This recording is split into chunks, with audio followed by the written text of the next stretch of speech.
ड्रामे की स्टार्टिंग में हम देखते हैं कि हमारा मेल लीड लू एक बार में बैठा ड्रिंक कर रहा होता है। तब बार ओनर वहाँ पे बहुत सारी लड़कियों को बुलाता है और लू से कहता है कि ये लड़कियाँ ट्रेन की हुई हैं, तुम जिसके साथ चाहो नाइट स्पेंड कर सकते हो। तभी लू देखता है कि उन लड़कियों के बीच जैंग होती है जो हमारी फीमेल लीड है। लू और जैंग एक दूसरे को देखकर शॉक्ड हो जाते हैं कि ये यहाँ क्या कर रही है। तब फ्लैशबैक स्टार्ट होता है जिसमें लू जैंग को प्रपोज करता है, पर वो ये बोलकर मना कर देती है कि उसे कोई रिचेस्ट पार्टनर नहीं चाहिए, पर उसके पार्टनर के पास एक पर्टिकुलर जॉब होना ज़रूरी है जिससे वो उसकी प्रोटेक्शन कर सके। अब फ्लैशबैक एंड होता है। जैंग सोचती है पता नहीं ये कौन सी लड़की को आज के लिए चुनेगा। तब लू जैंग को चुनता है और उसका हाथ पकड़कर अपनी तरफ खींचता है। तब ओनर जैंग से कहता है कि क्या तुम्हें यहाँ के रूल नहीं पता कि क्लाइंट के साथ ड्रिंक करना चाहिए। फिर लू जैंग को लेकर रूम में चला जाता है और ओनर उनके पीछे अपने लोगों को लू पर नजर रखने भेजता है।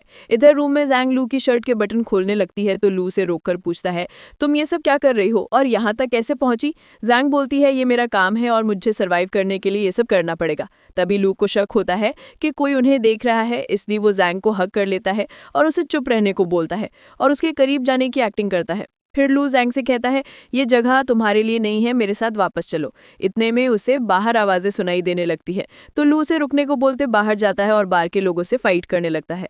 तब हमें पता चलता है कि लू एक पुलिस कॉप है। दूसरी तरफ जैंग को इमेजिनेशन होता है जिससे वो स्ट्रेंज बिहेव करने लगती है।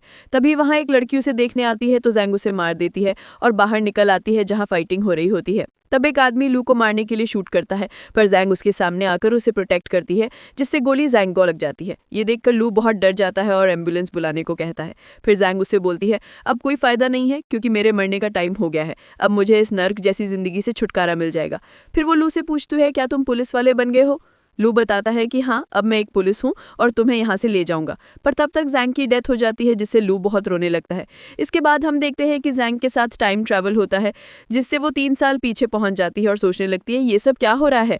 इसी तरह उसे समझ आ जाता है कि वो पास्ट में आ चुकी है। इसके बाद वो अपनी उस लाइफ को रिमाइंड करती है कि उसके साथ क्या क्या हुआ था। तो अब जैंग बैक के ही प्रेजेंट में है। अब जैंग की फ्रेंड आकर उसे बताती है कि तुम्हें चीफ डायरेक्टर बुला रहे हैं। तब जैंग चीफ के पास जाती है और वो उससे बदतमीजी करता है जिस पर जैंग उसे थप्पड़ मारती है। इस चीज से चीफ गुस्सा हो जाता है और चिल्लाकर लोगों को इकट्ठा करते हुए बताता है कि जैंग उसके साथ फोर्स कर रही थी। ये बोलकर वो जैंग को मारने के लिए आगे बढ़ता है। तभी वहां पाए आ जाता है जो एक रिचेस्ट फैमिली से बिलोंग करता है। वो चीफ से फाइट करके जैंग को सेव कर लेता है।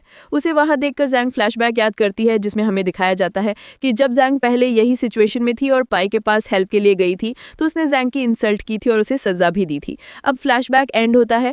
पाई अपने गार्ड्स को बुलाकर चीफ को कैद करने का ऑर्डर देता है और जैंग एक साथ वहां से जाने लगती है। तभी हम लू को वहां देखते हैं जो जैंग को पाई के साथ नहीं देख पाता है पर उसे देखने की कोशिश करता है। दूसरी तरफ पाई जैंग से कहता है, मैंने तुम्हारी हेल्प की है इसलिए अब तुम्हें मेरे साथ डिनर पर चलना होगा। तो जैंग उसकी बात मानकर एक पार्टी में जाती